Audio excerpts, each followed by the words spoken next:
joke, I've been a money maker. I've been a record breaker, taking credit as an educator. I've been known to spit the flows and make it shaky, shaky thing. Poppin', lockin', stoppin', let it hang. Watch us as we drop this hip hop, it's like it stings. We make the whole room drop and everybody sing. We want the funk. We gotta have that funk. We kick it old school, we think we're so cool. We take it back to the past, we gonna act a fool. Up jumps the middle finger, make my Hello, and welcome to Sports Buzz, a Fanatical View. I am your host, Scott D. Lewis, here live in studio, Comcast Cable, Channel 23, downtown Danbury, Connecticut, on this sweltering hot summer day, August 22nd. Had a little rain earlier. Just a touch of rain as I was heading into the studio. I think it is supposed to actually become quite comfortable tomorrow and through the weekend. We will see if that holds up. The forecast does have a way of changing rapidly. They said one more thunderstorm before 9 o'clock, so we'll see what happens. One more storm tonight. Maybe that'll be the last thing to get us out of this steam bath that was today. It was definitely a sweltering hot, steamy day. But, you know, we'll take it. It's still summer. We like summer. We're here until 7 o'clock, live again in studio. So 203-792-4101 is the number if you would like to call. We'll see if Strange Man calls again this week. He's been making the regular rounds, but the Red Sox are fading away. So maybe he's done. Maybe he's going back out on the ledge. No, he's got preseason football to look at now. Well, you know, maybe. But give a call, 203-792-4101. Let's say hello officially to my right-hand man, Mr. Bob Broad Jr. Hello there, Bob. Hi, Scott. How's it going? Pretty good. I was busy last night. Yeah, what was going on? We had a tree come down up on Benson Drive. A lot of trees come down. It seems like anytime there's a storm, trees come down these days. On wires, so we were out there for a couple hours last night. Hope everybody was okay. Yeah, it's just, all it is just getting the trees out of the way and the electrical wires. Yeah, that's our... Bob's show, of course, Spotlight on Tuesday nights at 9, Wednesdays at 12. Here you got the Uncle Sam unveiling up this week. Yes. And they're giving you a couple extra time slots, perhaps. Yeah. Dave's kind of up in the filling it out. Yeah. Filling in the airwaves. I'll have to check that one out. I still haven't driven over that way. You know, I don't go on that road all that often, but I would have figured I would have driven over there for something. Is Strange Man calling? Is the phone going? Oh no, Strange Man? No, it's Bob. Our director is showing off the new Strange Man logo. Oh, okay. And photo, but we got you up there now. Oh, okay. El Diablo, DJ Malo, Darkness directing the show. Just a two-man crew tonight. We'll see if the Met Maniac shows up. He's a question mark tonight. Where's our audio? He's Tyler. Well, I mean, he was working for the summer. School starts, I think, next week. Yeah, it does. Maybe we'll get a call. Maybe he'll be coming back down. I don't know. Summer job could be over, or maybe he's taken over the place, wherever it is he's working, and they'll keep him on during the school year. Who knows? Anything's possible. Snyra will mention as well. We got the sign. I was looking for the picture of the signage online. I haven't found that yet. No.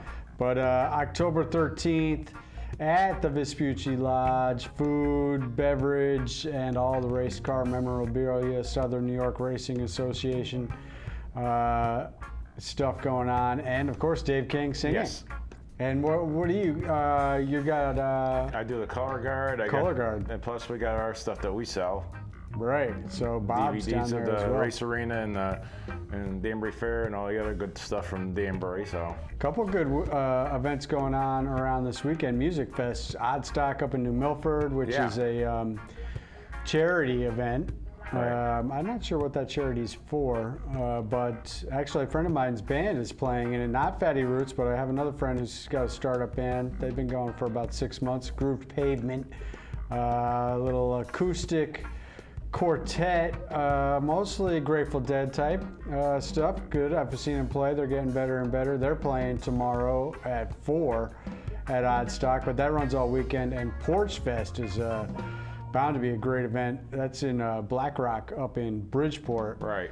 Big music scene up there, and they have, the way the streets and the houses are up there, they all have porches, so they got this idea together a few years ago to just start having bands play randomly, because a lot of the musicians in the area live in that neighborhood. Right. So it started with like band members who lived in the neighborhood just performing out on their porch, and it's turned into Hey, this... that sounds like a great idea. I mean, It's a totally great idea. It's turning this huge block party. Yeah. The whole area, you just walk around the neighborhood, you get to see... Bob, you cannot play music. Stop it. well, the voice from above. I do play music. I do play steel. Come on, El Diablo. Haven't you ever heard Bob do a duet with Dave King? I do play guitar. There you go. We've seen it before. We've got footage too. Yeah. We'll have to dig that up when it's... We do have proof. We have proof. Check So YouTube. yeah, get out and about and support the local musicians and everybody. Oddstock and New Milford Porch Fest up in Bridgeport. So you can check that out. The Pocket Hotties, a band that was just on PKN as I was coming in, they're playing at Bethel's Oktoberfest this year, and they're closing Porch Fest on Saturday. Pretty fun party band, I guess. My boy Mike from Fatty Roots told me about him. What times that usually start that Porch Fest? It goes all day. They close it. They're the last band playing Saturday at 7 o'clock. Right. So it's a day-long thing. So it's an all day, and it's going to be beautiful Saturday. Oh yeah. So like high 70s, no humidity, full sun. Great day to just walk around, and Oddstock's going on all weekend too. It's Friday to Sunday morning, late Saturday night, I guess. Sunday I'll be at the Elks in car show up in New York State. Over Should be a good Brewster. day that day as well. Yeah. And Saturday we're putting all the stuff away from the Westerners. Oh, it's closing down day? Yeah. Taking the banners down. Are you going over to, you went probably, I think you've been recently, Sycamore? Sycamore, yeah. Are you doing that Saturday night? I'll be that Saturday night Is it too. a car night? What do Yeah, they car. officially call that? Car cruise. Car cruise, Yeah. right. I mean, unfortunately, having Domino's next door didn't really, it takes away half the parking lot. That's right, they did put a Domino's in next door. I mean, there. Used to be a 10. You have 8 to 10 pizza joints between. Bethel has great pizza as well. Yes.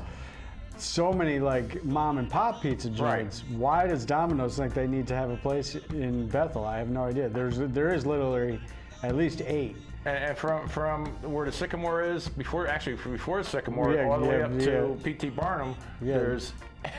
Honestly, I think they should make a parking lot over Domino's. They should. They should. Make the Sycamore show a little bigger. They should It take that was. whole thing over. That's a bummer that they. Well, who's coming to Domino's? Isn't that all delivery anyways? It's where they need almost a all parking lot delivery. for? They have a little bit of a booth that they have maybe about 4 booths in there, 5 booths in there, and that's it. What idiot would go to eat at Domino's when there's 8 great pizza places in Bethel? I know. All in a 1 mile radius. Less than a mile. I would say less than a mile, yeah. For my money, it's all about Bethel pizza. Oh yeah, I go for that too. Old school Greek pizza. Yep. That's the way to go. Are we talking about the Pizza Hut? Yes, we were Yes. talking about the My Bethel. favorite place too. Yeah. That's the only way to go. There's some other good ones, but Bethel Pizza House is definitely the winner. Oh yeah. All right, maybe we'll. I'm getting hungry, so. So am I. You want to go for pizza after the show, Bob? How about you, Darkness? You want to get into baseball? All right, so really, or- baseball. Let's talk a little How about baseball. we start at the bottom and work our way up? What do you think is the bottom? The Red Sox? I think we should start with MLB. Or not MLB. Start with MLS? All right, yeah, we've been skipping the MLS. I've been wanting to talk about them, and we're only going to spend a minute on it. But Red Bulls and NYCFC had good wins last night. Red Bulls and the Revolution of New England tied this past weekend 1-1, but the Red Bulls beat DC United 2-1 last night. Of course, Wayne Rooney has announced he is leaving DC United, heading back across the pond. I don't know if he's going to continue playing. he really gave them a boost last year. If you remember, they were out of playoff contention when he showed up, played tremendous. They did make the playoffs, made a little tiny run. This year they've been good, but they are starting to slump kind of around the time of the news that he decided he was going to leave. Right. And the Red Bulls did leapfrog them into 4th place. So DC United has fallen back down to 5th place. Revolution holding barely firm in 6th at 35 points. They're at the Chicago Fire this weekend. Chicago is one of these other teams that has gotten hot along with Orlando. Chicago has 33 points, Orlando has 34, so it is very tight. Montreal is right in there with 34 points too. Those are the teams just out of the playoff race, Montreal, Orlando, and Chicago. Where's the World Cup this year? No World Cup this year. That was last year. It's only every 4 years. Oh, every Bob. 4 years. I'm sorry. That's all right. Women's World Cup, we remember, just wrapped up. Yeah. Atlanta FC, they have moved into a tie with the Philadelphia Union. They're the top teams at 45. And Atlanta, of course, won the whole thing last year. And they did win that Campeones Cup against Club America last week, 3-2. So Atlanta is still playing great, still drawing great crowds down there. But really, I've got my eyes on the Revolution. Red Bulls look to be, 44 points. They're looking pretty solid in 4th place for a playoff spot. NYC FC is 41 points. So they're pretty solid as well because the Revolution at 35 is the 6th place team. So they got a 6-point edge there in 5th place, or 4th place, I guess. So we will see how it all shakes out, but I did want to touch a little bit on some of this MLS stuff. Of course, the Revolution have only lost 1 game since they fired their coach and brought in Bruce Arena, speaking of World Cup. I think that's about a 12-game stretch now with only 1 loss, multiple draws, and multiple wins. But great run since he's taken over. They got some Argentinian player on the team as well during that time, and he has played very well. You want to touch a little bit on NFL preseason? I know there's games tonight. Yeah. We got Giants played tonight. Yeah, and the Patriots played tonight as well. Yeah. Your Giants are at Cincinnati. All right. Carolina at New England. What did you? We know the Giants' situation is going to be like, when will Eli get benched for the new kid, Daniel Jones, if he does get benched? Well, I think it might be a split this year. I'm on the record as saying, but this is before Golden Tate got suspended, that I thought it was going to be addition by subtraction. I thought they'd be much better off with a solid player like Tate than the head case who never plays, Odell Beckham. Right. But that changes things with him being suspended these first 4 games. I think the Giants will be a little better than people think this year, but I'm not too sure. Well, but what did you make of this, speaking of Odell in Cleveland? Yeah. What on earth is Baker Mayfield doing bashing the Giants for drafting Daniel Jones and bashing Daniel Jones? What? I really don't understand why he is doing that. It makes no purpose whatsoever for him to get into this deal where he just becomes unlikable. He's been likable so far as a rookie last year, coming into this year with all the excitement around their offense and possibilities for the Browns. A lot of people picking them to win that division, the Central. But why has he come off like a complete jerk, ripping a rookie quarterback who's never played yet? Right. And going after the Giants? Why? Because he has to defend Odell? Because Odell left the Giants? Leave it alone. You got no reason to be talking about another player, another quarterback as well. So that was a head scratcher this week. The Jets situation, Le'Veon Bell, I guess they're going to not let him suit up in any preseason games. Well, he's supposed to be he's practicing now. Yeah, but they said he wants contact. He can do preseason, but he can't do the first 4 games of the season. No, Bell can play. Golden Tate is the one who's suspended. Well, Golden Tate now is in the concussion protocol as well. Yeah. But Bell is just going to practice for the Jets and, not going to play until the regular season. Yeah. Gaze, the new coach, he can't stop gushing over Darnold for the Jets.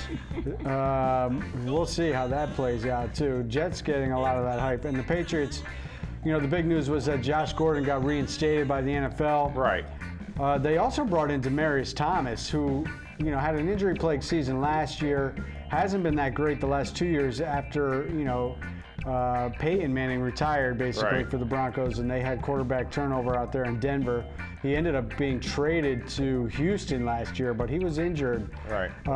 But he's a big-time receiver as well. They're looking to fill the void left behind with Gronk. We're still not sure if Gronk will make a midseason return. They signed like 5-6 tight ends, made multiple trades. Lance Kendricks, I believe, in the mix. They've got plenty of guys. Nobody out there is Gronk, but we'll see what happens with them. Looking to fill the void and find ways to pick up the slack with, Gronk being retired. Gronk was not a big numbers guy last year for them at all, but he's still a great presence on the field, and his blocking, of course, was legendary. I wanted to mention also World Cup of Basketball is about underway. Some of the tune-up games have been going on, and it's really turned out fantastic for what will be the new look Celtics, because Kemba Walker is basically the leader of the team. Right. But not only that, Marcus Smart is on the team, Jaylen Brown is on the team, and Jason Tatum are on the team. So they're all getting a chance to play with Kemba well before preseason and get some, hopefully chemistry. your Celtics have a good start. Hey, I got no problem trading out, the head case Kyrie Irving, who was terrible, for Kemba Walker, who's great and will give everything he has to the team and be a total team player. I think that's a win-win for the Celtics. Their only big problem is that they lost Al Horford to the Sixers. Of course, now my teams, the Bricks and the Nets, that's another story. Well, the Nets got Kyrie, but Durant is hurt for the year, so I don't think the Nets will be that great. I mean, I thought the Nets had a good thing going as well with the upstart Nets and the young players and what they were building there, but they traded in their young kid for Kyrie. Kyrie will probably play well to start the year, but, we know he's a head case. We know he's selfish. We know he's not a team player. I mean, all you had to do is watch the way he played the last year specifically for the Celtics. So we did want to mention a few of those things that are going on around the sports world. U.S. Open starts next week, so we'll have some tennis to talk about as well. Major League Baseball, the Red Sox finally finished that game 14 days in the making against the Royals this afternoon, the fastest game. I mean, imagine having to be like somebody who works at Fenway, radio broadcast, TV broadcast, the field crew, the Peanuts guys, selling the beer concessions. Guys. They all get set up for this 1 o'clock game that lasts about 10 minutes because the Royals went down 1-2-3. Red Sox get a first guy up, got struck out. Next guy up, lines a double off the wall, intentional walk, and then Brock Holt rips one to right or left or whatever for the game-winning hit, and it's over before you even settled into your seat. Right.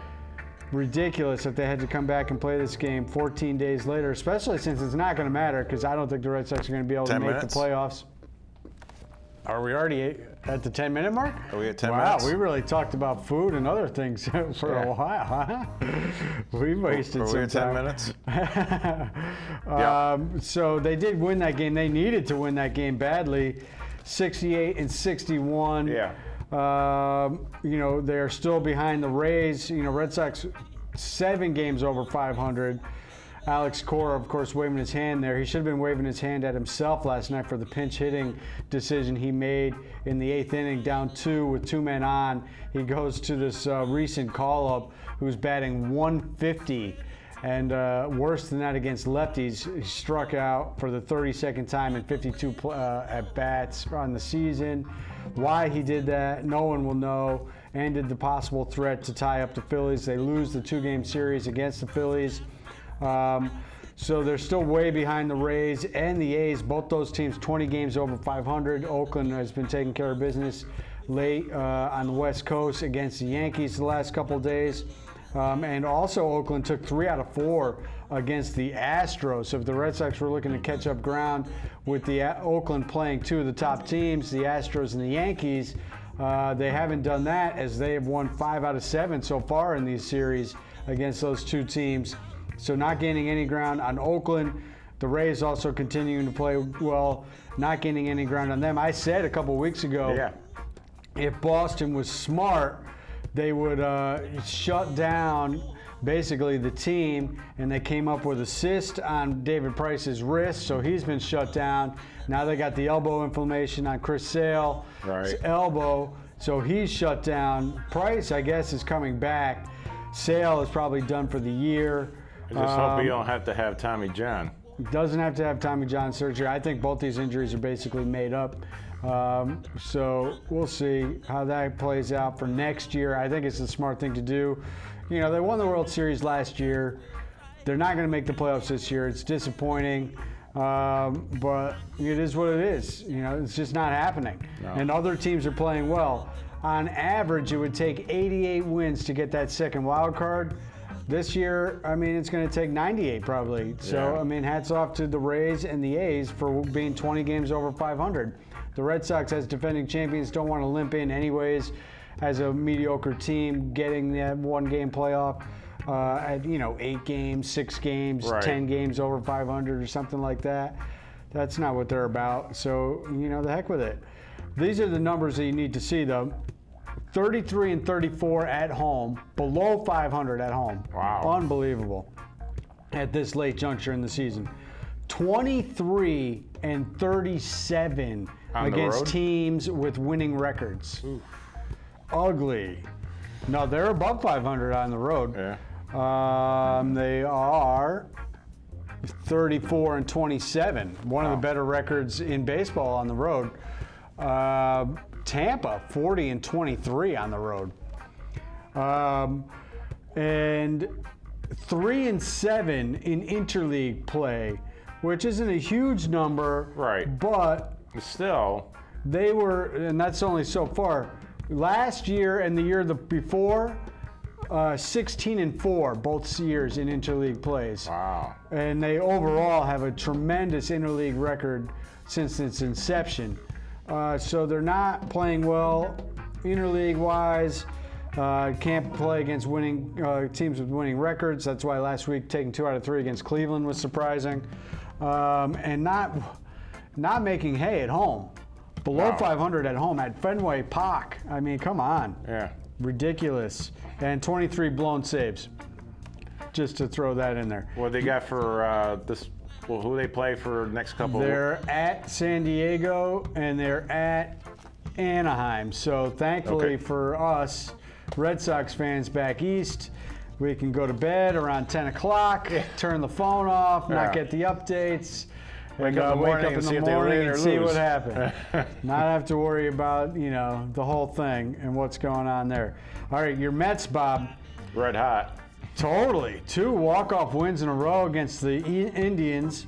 How about the Indians? 3 and 6 since that point. Really 3 and 7 since they had moved for one day against the Twins into first place. Yeah. They lost that last game of the series against the Twins. Then they lost 2 out of 3 to Boston. Split the series with the Yankees 2 and 2. And now your Mets take the first 2 in this series. Great job by them. And in 10 innings last night, down a run, they scored 2 to win it. Great job. So your Mets, Bob, 66 and 60. Right. A week before the trade deadline, they were 47 and 55. Big difference, huh? So that is 19 and 5. That includes losing 3 straight before this Kansas City and Cleveland series. Yeah. So, really 19 and 2 if you take out that. Right. Tremendous job by your Mets, Bob. So we got a month left to go in the season, so 32 games. So we got a lot of time the Nationals are 69 and 57. So you're 3 behind them. Cubs, Cards tied at 68 and 58. Right. 2 behind them. Phillies tied with you guys 66 and 60. Brewers a little bit back at 65 and 62. The top teams in the NL: Braves 76 and 52, Dodgers 84 and 44. Philly, Dodgers best record in baseball. We get past Philly. we'd be in good shape. Well, tied with them, so that's good. And really, the Cubs-Cards are going to beat up on each other, I would think, and the Brewers are still also battling those teams as well. So a lot of those teams are going to be beating up on each other. Right. Nationals, I'm sure you'll have games against the Nationals, and the Phillies down the stretch. I mean, Atlanta's going to be tough to catch, but Well, Atlanta, you give up on them. You're strictly fighting for the wild card, and it's going to be either you catch the Nationals, who are 3 up on you, or your Cubs and Cardinals at 2, and you hold off the Phillies, who are even with you. Yankees, as we mentioned, have now lost 3 straight, 2 in a row at Oakland. They lost that final game against the Indians.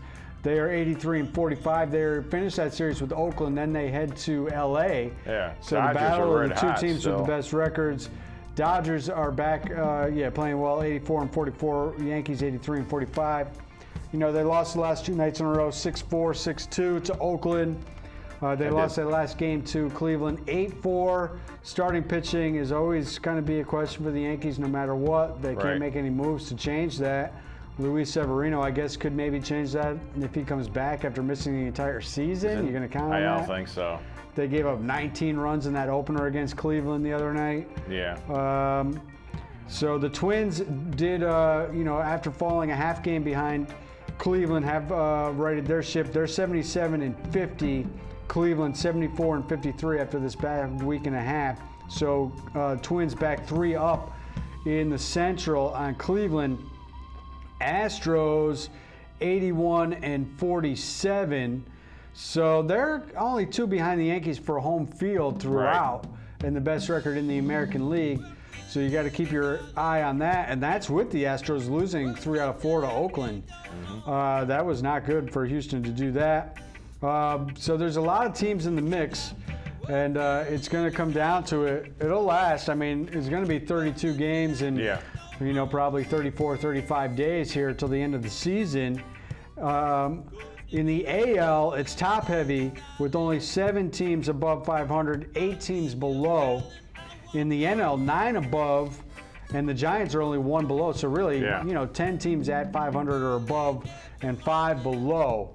So the NL is a little bit more balanced and tougher, which makes it difficult on your Mets. Yeah. The AL, it's top heavy. Same. And that's what's going on. Are we out of time? I think we're running out of time. We're out of That's time. it. Thanks for tuning in. We'll be back again next week, I do believe. So take care. We'll see you then.